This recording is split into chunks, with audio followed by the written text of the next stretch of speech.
अधिपुरुषः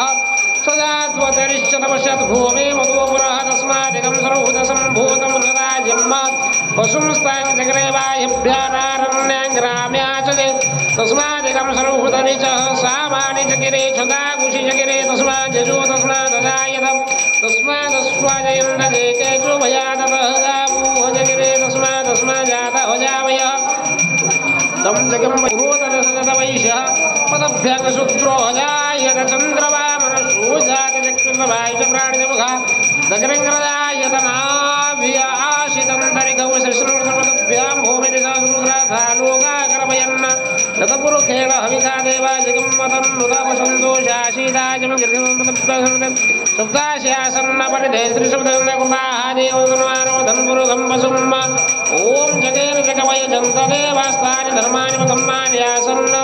देहनागमहिमान स्वतन्त्रपुरवे साध्याः सन्ति देवाः पदभ्यः सम्भूत